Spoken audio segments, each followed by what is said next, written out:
کاروباری فیملی سے آپ کا تعلق نہ ہوتے ہوئے بھی آپ اتنے کامیاب بزنس مین ہیں، کیا پیچھے راز کیا ہے؟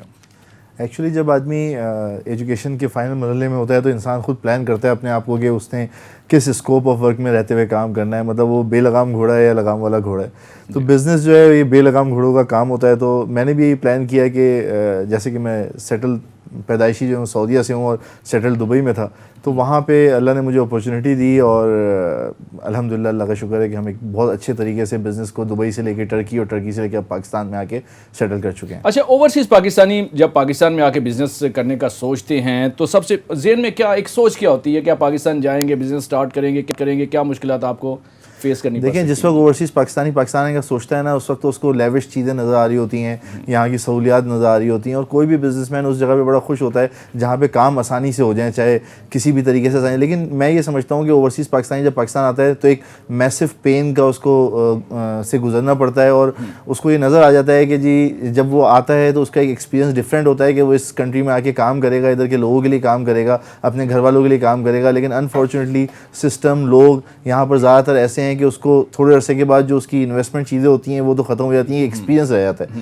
اس میں سروائیو کرنا، اور خاص طور پہ سندھ جیسی جگہ پہ اسٹارٹ اپ میں پراپرٹی میں کام کرنا، اٹ از ویری ڈیفیکلٹ. اچھا، کیا مشکلات کیا فیس کرنا پڑی، تھوڑی سی ہمارے ناظرین سے شیئر سر کیجیے. مشکلات تو لینڈ اونر سے لے کے اور کیا کہتے ہیں لینڈ کی پوزیشن سے لے کے قبضہ مافیا سے لے کے اور لوگوں کی مس کمٹمنٹ سے لے کے، اور زیادہ تر لوگ جو پلان میں بیٹھے ہوتے ہیں اسی سے ہوتے ہیں کہ کوئی نیا بندہ باہر سے آئے تو اس کو جو ہے وہ کسی طریقے سے بھی ایسا کور کر لیا جائے، ایسا پکڑ لیا جائے کہ بس اس کے بعد جو کچھ ہے وہ نکال لیا جائے. جہاں زیب صاحب، یہ تو خاصہ ہے پاکستانیوں کا کہ مس کمٹمنٹ میں تو ماسٹر ہوتے ہیں، تو مجھے یہ بتائیں کہ پاکستان کے کس کس شہر میں آپ کاروبار کر چکے ہیں؟ ذرا مجھے اپنی کمپنی پروفائل تھوڑی سی. دیکھیں میں نے کراچی سے بزنس سٹارٹ کیا تھا 2018 میں، اور 2018 میں کراچی میں بیسکلی مارکیٹنگ کمپنی کے تھرو آیا تھا. اسٹارٹ ہم نے جو ہے مارکیٹنگ کمپنی سے لیا تھا، اور اس میں جو چند پروجیکٹ کیے اس میں ایک آدھ پروجیکٹ ایسے ہیں اس کے نام ڈسکلوز نہیں کرنا چاہوں گا، اس کی وجہ سے میسو ہمیں لاس ہوا اور میسو کرائسس میں آئے. لیکن آف کورس کیونکہ بزنس کرنا تھا، بزنس میں یہ پارٹ آف بزنس ہوتا ہے کرائسس یا لاس. تو اس کے بعد پھر ہم نے اپنے پروجیکٹ شروع کیے. کراچی میں 2 میں نے سوسائٹی کے پروجیکٹ کیے، اور اس کے بعد پھر میں ٹرکی موو ہو گیا 2019 میں کووڈ میں. پھر ٹرکی میں پروجیکٹس کیے ہیں، پھر واپس آ کے ابھی اسلام آباد بیس کر کے، اور اسلام آباد میں ہم 3-4 پروجیکٹس کر رہے ہیں. اچھا جہاں سے سب میں آپ سے بڑا اہم کویشچن یہ جاننا چاہوں گا کہ کوئی بھی جب ریئلٹر کام کر رہا ہوتا ہے، کوئی کاروباری شخص جو کام کر رہا ہوتا ہے، تو اس کا ذہن ہوتا ہے کہ وہ میکسیمم پروفٹ وہ خود گین کرے، اور پھر وہ آپس میں ہی فائلیں یا وہ چیزیں گھومتی رہتی ہیں. اینڈ یوزر جو ہے نا وہ صرف قربانی کا یا بلی کا بکرا سمجھا جاتا ہے. تو آپ کا اینڈ یوزر کو آپ کہاں دیکھتے ہیں؟ اچھا ایکچولی جو میرا جو یونیک سٹی تھی میرے بزنس کے اندر، وہ پلان یہ تھا کہ جو نارمل میتھڈ ہوتا ہے کہ آپ پہلے لینڈ لیتے ہیں، پھر اس کی مارکیٹنگ کمپنی رکھتے ہیں، پھر اس کو ڈیلرز میں دیتے ہیں، پھر اس کو آپ کیا کہتے ہیں ایجنٹس کے پاس آ جاتا ہے، پھر اس کے برانڈ ایمبیسڈرز بناتے ہیں، پھر اس کو ہم جو پیکیج کہتے ہیں کہ جی لوگوں کو دیتے ہیں. ان سب کے بعد لاسٹ میں آتا ہے ہمارا اینڈ یوزر. اور جب وہ اینڈ یوزر وہ جو چیز خریدتا ہے وہ 10 روپے کی چیز ویسے ہی 20 روپے میں خرید رہا ہوتا ہے. اور 90% پروجیکٹ ایسے ہوتے ہیں جو کمپلیٹ نہیں ہوتے. جب پروجیکٹ کمپلیٹ نہیں ہوتے تو اینڈ یوزر، چونکہ یہ ایک بڑا سینٹیمنٹ کنیکٹڈ تھنگ ہے، جو پراپرٹی لوگ اپنے لیے بناتے ہیں، گھر بناتے ہیں، تو ہر آدمی جو ہے وہ اپنے کل کائنات کو لگا کے جو ہے نا اپنی پراپرٹی اپنے بچوں کے لیے بنا رہا ہوتا ہے. تو میں نے جو اس میں پلان کیا تھا وہ یہی کیا تھا کہ ہم وداؤٹ مارکیٹنگ ایجنسی، ہم اپنی PR کے اوپر، مطلب اپنی ایک مارکیٹنگ لیول کے اوپر، اپنے ریفرنسز کے اوپر ہم پروجیکٹ بیچیں گے. اور اس کی جو پرائس ہوگی اس میں جو ابھی آپ نے ذکر کیا کہ کاسٹ آف لینڈ یا کاسٹ آف کنسٹرکشن بڑھ رہی ہے، اس کے ساتھ ساتھ جو پروفٹ ہے تو دونوں پارٹی کو جو ہے اس کا فیور رہے گا. جہاں زیب صاحب، جب آپ کاروبار کا آغاز کر رہے ہیں، ریئل اسٹیٹ کی مارکیٹ بالکل ڈاؤن ہے، تنزلی کا شکار ہے، تو کوئی مایوسی ہے یا آپ ایک موٹیویٹ ہو کے آگے بڑھیں اور آپ ڈیلیور کریں گے؟ ایکچولی میں آپ کو ایک بات بتاؤں، جب ریئل اسٹیٹ کی مارکیٹ ڈاؤن ہوتی ہے تو اس وقت بلڈرز کا، کانٹریکٹرز کا، ریئل اسٹیٹ مارکیٹنگ کا کام ہوتا ہے. اسی وقت وہ زیادہ پیسہ کما رہے ہوتے ہیں کہ لوگ آسانی سے اپنی ان زمین کی ان قیمتوں پہ بیچ رہے ہوتے ہیں جو اس کی ایکچوئل قیمت ہوتی ہے. جب مارکیٹ ہائی ہوتی ہے تو ریٹ ویسے ہی بڑھ جاتے ہیں، پراپرٹی کے ویسے ہی ریٹ اتنے بڑھ جاتے ہیں. تو اس کے بعد تو میں نہیں سمجھتا ہوں کہ کوئی بلڈر جو جینون ڈیلیور کرنا چاہے وہ پروجیکٹس کر سکتا ہے. اچھا، موتی بازار کا کیا آئیڈیا ہے؟ تھوڑا سا یہ ہمارے ناظرین کو بتائیے گا. میں خود سن کے بڑا حیران ہو رہا ہوں کہ ہم تو راجہ بازار کا نام سنتے ہیں، موتی بازار جائیں گے تو ایک دن ضائع کرنے کے مترادف ہے. ایکچولی موتی بازار جس طرح ہم پاکستان میں جاتے ہیں, مطلب کراچی میں جب ہم جاتے ہیں تو کراچی کے کچھ صدر مارکیٹ ہے یا طارق روڈ بازار ہے, یہ ایک ایسے لوگوں کے زبان ہی پتہ ہے. پورے اوورسیز پاکستانی جب کراچی آتے ہیں تو ان کا ایک ہی بات ہوتا ہے, وہ چھوٹتے ہی بولتے ہیں جی چل چلیں جی شاپنگ کے لیے صدر چل چلیں, طارق روڈ چل چلیں. اسی طرح جب میں اسلام آباد کی طرف آیا, جب میں لاہور کی طرف آیا, پنجاب سائڈ پہ یہ راجہ بازار, موتی بازار, یہ ایسے نام ہیں جو بڑے آئی کیچی نیم ہیں.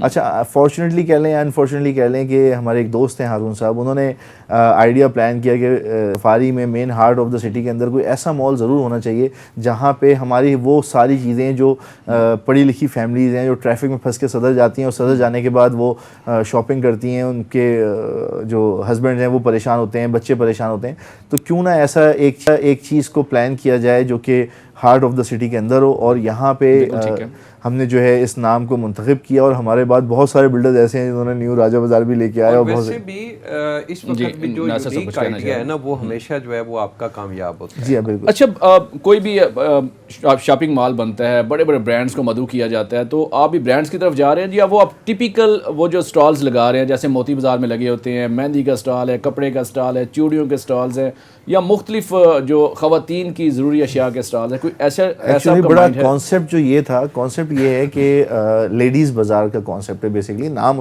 اس کا موتی بازار رکھا گیا. اور اس کانسیپٹ کو میں اس طرح سے دیکھتا ہوں کہ جس طرح سے برانڈ تو اب گلی گلی نکڑ نکڑ کونے پہ ہر جگہ ہر بڑے مالز میں پڑے ہوئے ہیں نا, لیکن لوگ ابھی بھی جب آپ کے اور ہمارے گھر والے شادی بیاہ کے لیے تیاریاں کرتے ہیں تو برانڈز میں نہیں جاتے, وہ جاتے ہیں ٹپیکل ان اسٹورز میں جہاں سے ان کے لہنگے, تو وہ ہم بھی اسی چیز کو فوکس کرتے ہوئے بیسکلی ان سب چیز کو ٹارگیٹ بنا رہے ہیں. اور ہم کوشش کر رہے ہیں کہ آف کورس برانڈ ہوں گے, جیسے رابعہ پیرزادہ ہو گیا, آپ کے اسپلیش والے ہو گئے, یا آپ کے شو مارٹ والے ہو گئے, باٹا والے ہو گئے, ہم ان سب کو ایک جگہ جمع کر رہے ہیں. جی ہاں. اچھا آپ ساروں کو ایک جگہ جمع کر رہے ہیں, تو مجھے یہ بتائیں کہ آپ ایک عام فیملی کو کیسے ٹارگٹ کریں گے کہ وہ فیملی یہاں پر آئے, بجائے وہ جو ان کے تو مائنڈ میں یہ ہے کہ شاید راجہ بازار جائیں گے چیزیں سستی ملیں گی, تو وہ آپ کی پرائس رینج آپ سمجھتے ہیں کہ آپ اس کو وہ یہاں پہ وہ سیٹل کر پائیں گے کہ یہاں پہ بھی وہی ریٹ ملے گا جو صدر یا راجہ بازار میں ملتا ہے؟ سر ہماری وننگ ہی اس بات پہ ہوگی جب ان کو سیم ریٹ ملے اور سیم چیز ملے, سیم کوالٹی ملے جو وہ چاہتے ہیں کہ صدر میں ان کو ملے. اچھا پاکستانی مارکیٹ کو آپ کہاں دیکھتے ہیں بزنس کے لیے, کتنی یہ فروٹفل ہے, کتنی یہاں سود مند ثابت ہو سکتی ہے؟ سر دیکھیں پاکستانی مارکیٹ تو اس وقت بزنس کے لیے بہت تباہ ہوئی ہوئی ہے, ملک کے حالات ایسے نہیں ہیں,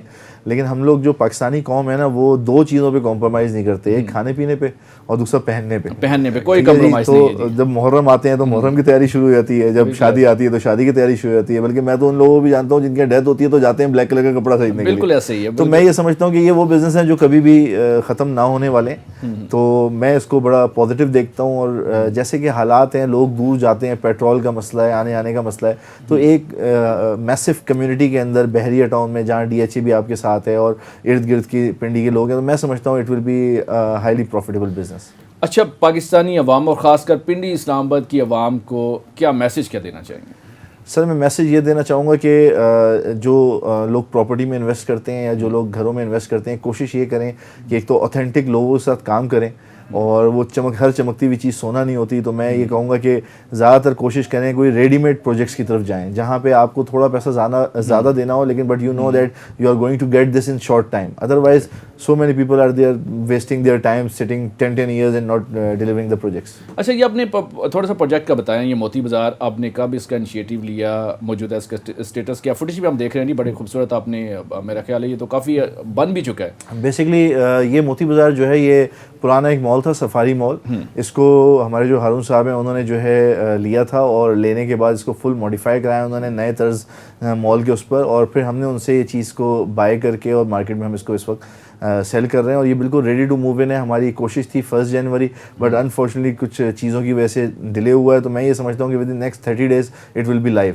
اچھا آگے کون کون سے پروجیکٹ آپ کرنے جا رہے ہیں؟ اس کے ساتھ میں نے فیز 8 میں الحیات ٹاور کے نام سے لے رہا ہوں. بیسکلی الحیات میرا برانڈ نیم ہے, تو الحیات ٹاور کے نام سے فیز 8 میں چکدرہ میں سوات والوں کے لیے ہم نے H² ٹاور کے نام سے کیا ہے, الحیات 2 ٹاور کے نام سے. اس کے علاوہ چکوال کے اندر الحیات ٹاور کے نام سے پروجیکٹ آ رہا ہے. کراچی میں میرا ایک پروجیکٹ تھا الحیات ہومز کا جو سوسائٹی تھی, لیکن وہ 2019 میں کووڈ کی نظر ہو گئی, پروجیکٹ ختم ہو گیا, رک گیا, بہت پریشانیوں کا سامنا کرنا پڑا. وہ ہم ری اسٹارٹ کرنے جا رہے ہیں نیکسٹ 45 days کے اندر انشاءاللہ.